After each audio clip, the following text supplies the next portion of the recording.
आपने ओपीएस का ऐलान किया। आपकी जानकारी में बहुत सारी चीजें उस वक्त थी कि हालात इस तरह के है या नहीं, शायद मुझे लगता है जानकारी नहीं थी। आपकी सरकार ने आपकी पार्टी ने फैसला किया ओपीएस लागू करने के लिए। मंशा हमारी भी थी, लेकिन हम प्रदेश के अंदर की स्थिति की, आर्थिक स्थिति के बारे में अच्छी तरह से वाकिफ थे और इसलिए हमने कहा था कि रुकिए, हम इसका रास्ता निकालेंगे। लेकिन उससे पहले इन्होंने घोषणा कर दी गारंटी नंबर 1 ओपीएस लागू करेंगे, पहली कैबिनेट की पहली बैठक में लागू करेंगे। हम उसका विरोध थोड़ी कर रहे हैं, ना तब किया विरोध ना आज कर रहे हैं।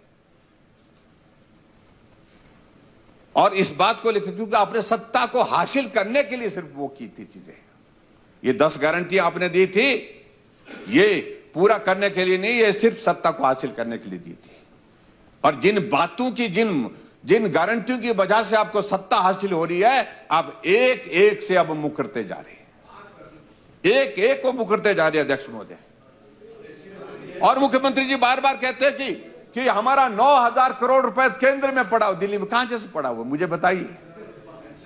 अगर वो दिल्ली ऐसा पड़ा है तो उसको पड़ा हुआ है तो उसको लाने के लिए सब चलते हैं, हम सब ले आएंगे, उसको उठा करके लाएंगे। पड़ा हुआ कहां पड़ा हुआ, किस बात का? और प्रदेश सरकार का अध्यक्ष महोदय कौन सा पैसा? वो सरकार का पैसा नहीं है, वो कर्मचारियों का पैसा है।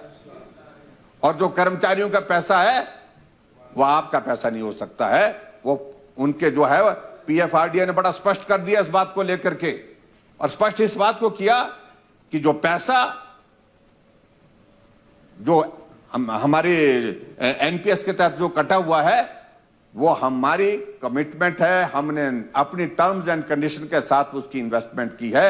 उसको सरकार ना वापस ले सकती है, ना उसमें कोई इस तरह का क्लॉज है, ना कोई प्रावधान है। सरकार को देने का पैसा वो है भी नहीं, लेकिन वो पैसा कर्मचारियों को जिसकी रिटायरमेंट होती रहेगी, जो क्लेम करेंगे उनका हिस्सा जितना बनता है वो पैसा उनको दिया जाएगा। आप कैसे कह सकते हैं कि वो पैसा हमारा है? वो हमारी सरकार का पैसा है। आप कब से मालिक बन गए? कर्मचारियों का पैसा है और कर्मचारियों को मिलेगा। वो मना कौन कर रहा है उस बात के लिए? और इस बात को लेकर के मैं यही कहना चाहूंगा कि जो जिस तरह से एक पिक्चर प्रस्तुत कर रहे हैं कि हम दोषी नहीं, जिम्मेवारी को समझना सीखिए मर्द की तरह। हमने 5 साल तक सत्ता चलाई, हमने कभी नहीं रोना रोया कि ऋण है। हमने कहा है तो है, लेकिन ये प्रदेश हमारी जिम्मेवारी है। प्रदेश के लोगों ने हम पर भरोसा किया है, हमें काम दिया, हमें जिम्मेवारी दी है, हमें मुख्यमंत्री बनाया है, सरकार हमारी बनाई है। इसलिए हम प्रदेश के विकास के रास्ते में कोई भी बाधा आएगी, पैसे की वजह से बाधा नहीं आने देंगे। हमने विकास भी किया और हिमाचल प्रदेश में कर्मचारियों को समय पर सैलरी दी, कर्मचारियों को समय पर पेंशन दी, जो पेंशनर थे उनको पेंशन दी। आप तो डीए की किस्तें देने में भी असमर्थ हो गए, ये स्थिति आपकी बन गई।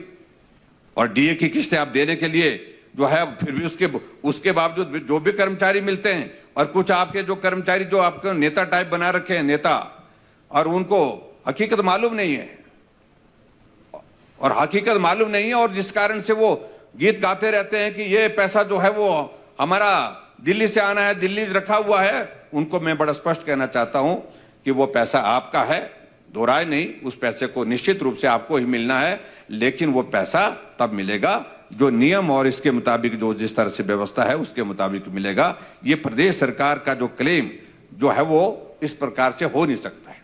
अध्यक्ष महोदय, हम 5 साल सरकार में रहे, लेकिन हमने कर्मचारियों के लिए 65 वर्ष, 70 वर्ष और 75 वर्ष की आयु के पेंशनर को 5, 10 और 15 का जो वित्तीय लाभ देना था, उसके 200 करोड़ रुपए हमने दिया, लेकिन उसके बावजूद कर्मचारियों की उस मांग को पूरा किया। और जनवरी 2016 में जो पंजाब वेतनमान जो लागू हुआ, उसको भी हमने जो है कर्मचारी और पेंशनर को दिया। 50-50 हजार की हमने किस्त भी हमने जारी की, लेकिन उसकी लायबिलिटीज है, निश्चित रूप से है, वो आगे आपकी सरकार की जिम्मेवारी है।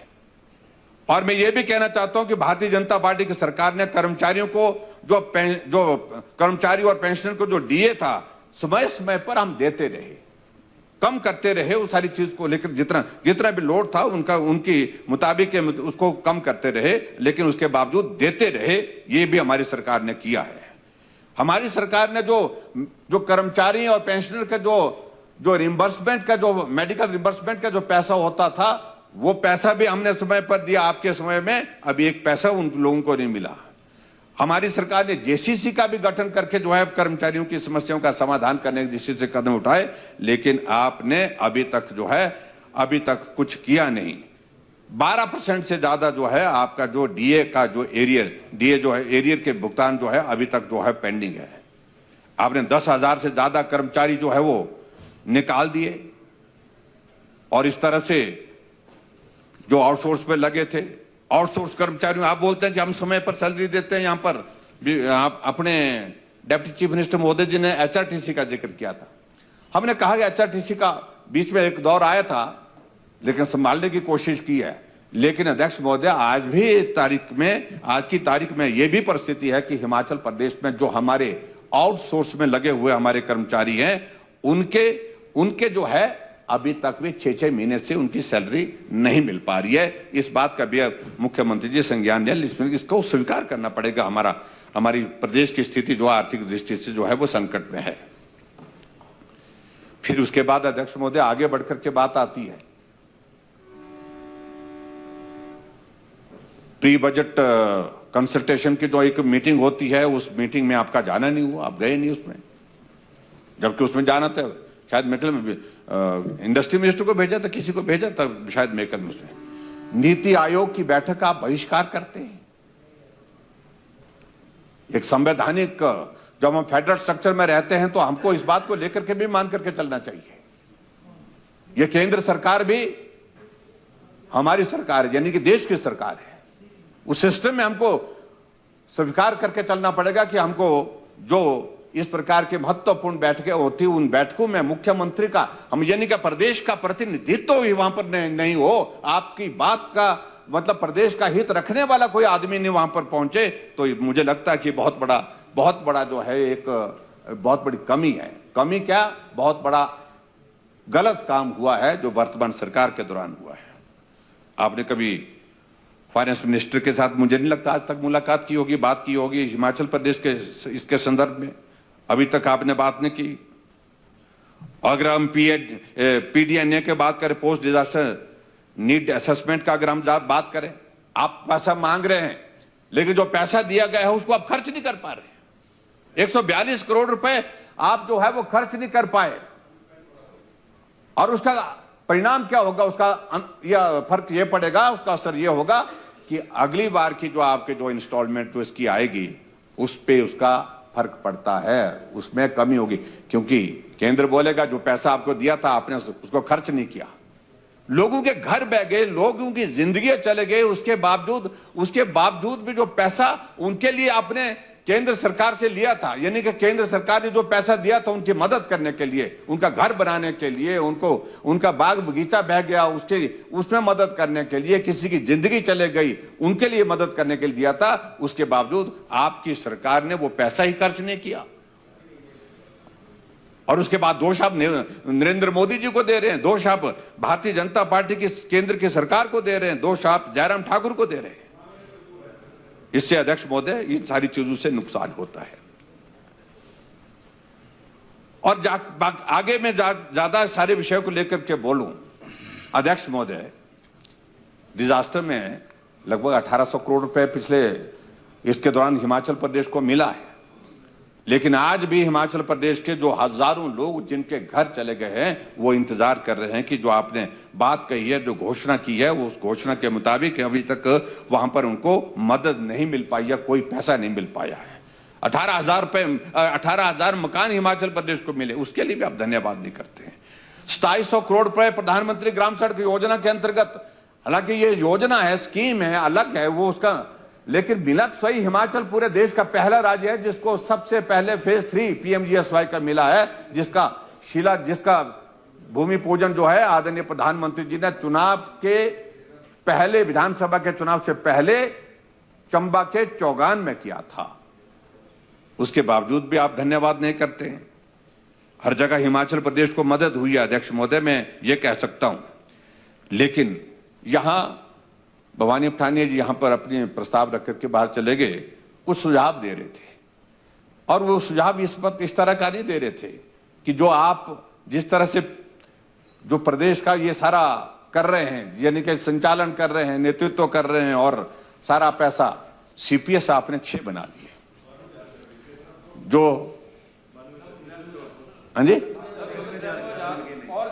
9,200 और मकान मिल गए हिमाचल प्रदेश के लिए, जिसके लिए आपको धन्यवाद करना चाहिए। और हम इस बात को गांव में जा रहे थे, पंचायत में जाते तो पंचायत में लोग बोल रहे हैं कि 15 मकान आ गए, पंचायत में 20 मकान आ गए। इस बात को हमको स्वीकार करना चाहिए अध्यक्ष महोदय। और आगे बढ़कर के अध्यक्ष महोदय मैं ये कहना चाहता हूं, और मैं मुख्यमंत्री जी, चलो आपने सीपीएस बना रखे, 1 नहीं 2 नहीं 6 बना रखे। हम भी 5 साल सरकार में रहे, लेकिन हमने नहीं बनाए।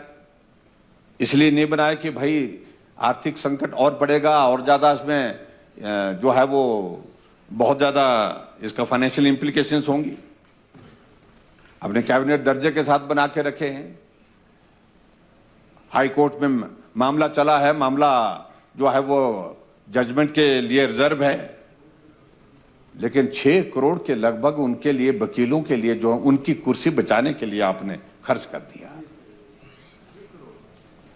और यहां आप घोषणा कर रहे हैं, बड़ा चित्र लगा मुझे उस दिन कि मेरे मंत्री और मेरे सीपीएस जो है वो 2 महीने का सैलरी जो है वो विलंबित, इसके शब्द विलंब करके लेंगे, विलंबित की। पूरे प्रदेश भर में, पूरे देश भर में टेलीविजन में चल पड़ा, सुक्खू भाई जी ने गजब कर दिया कि भाई 2 महीने की सैलरी छोड़ दी। फिर हमने जब बताया कि छोड़ी नहीं है, वो 2 महीने के बाद तीसरे महीने 3 महीने की इकट्ठा लेंगे। ये सारी चीजें नहीं करनी चाहिए आपको ना। कुछ चीजों को लेकर के वो आदत पड़ी, कोई खबर बने, अच्छी खबर बने, बड़ी खबर बने, और ऐसी चीजों को मुझे लगता है कि नहीं करना चाहिए। और अध्यक्ष महोदय, आगे बढ़कर के आपने चेयरमैन बना दिया, सब कैबिनेट रैंक के साथ होता है। यहां पर सब कैबिनेट रैंक, ओएसडी, आपके एडवाइजर्स विद कैबिनेट रैंक, सारे लोग बोल रहे हैं प्रदेश की। अगर शुरुआत करनी है तो अपने से शुरुआत करनी चाहिए। ये सीपीएस जो बनाए हैं, ये चेयरमैन बनाए हैं, इससे थोड़ा खर्चा कम हो जाता है। और अभी आपने चेयरमैनों के लिए, पहले तो हमारे सरकार के समय अध्यक्ष महोदय, चेयरमैन वाइस चेयरमैन को कितना मिलता था? 30,000 मिलता था महीने का। आपने वहां बहुत बड़ी कृपा की है। वहां पर आपने 30,000 जहां मिलता था, वहां 1,30,000 सीधा बढ़ा दिया। इतना बड़ा पैसा आपने बढ़ा दिया, तो कहां से ये आर्थिक संकट से आप बाहर आ पाएंगे? और फिर कहा कि हम हिमाचल प्रदेश में वाटर सेस लगाएंगे। हमें भी लगा कि यार बहुत अच्छा सोच रहे होंगे, कि अच्छा सोच रहे हैं, बुरा नहीं बोलना चाहिए। हमने कहा आप लगाइए, हम इसका विरोध नहीं कर रहे। हमें लगा कि ये जो ख्याली पुलाव है, ये जमीनी हकीकत नहीं है, ये हो नहीं पाएगा। और चले गए घोषणा करके, लेकिन अब कोर्ट में वो मामला अटका पड़ा हुआ है, फैसला उसमें आपके अगेंस्ट आ गया। अब उसके लिए भी हमको दोषी ठहराएं। आप अब भांग की खेती का जिक्र कर रहे हैं। हमने कहा हम इसका विरोध नहीं करेंगे, क्योंकि हमारे समय में भी इस तरह का प्रस्ताव इस माननीय सदन में आता रहा है, और प्रदेश की आर्थिकी इससे सुधर जाएगी। लेकिन दूसरी तरफ लोग बोल रहे हैं कि आप हिमाचल प्रदेश को सबको भांग पिलाना चाह रहे हैं क्या? आपने कहा कि कंट्रोल्ड एटमॉस्फेयर में हम भांग की खेती से प्रदेश की आर्थिकी को मजबूत करना चाह रहे हैं। हमने कहा इससे भी होता तो वो भी कर लीजिए भाई।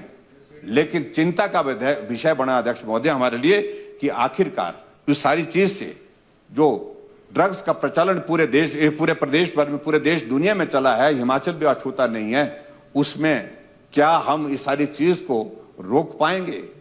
यह भी एक चिंता का विषय बना हुआ है। इसलिए इन बातों पर भी विचार करने की आवश्यकता है।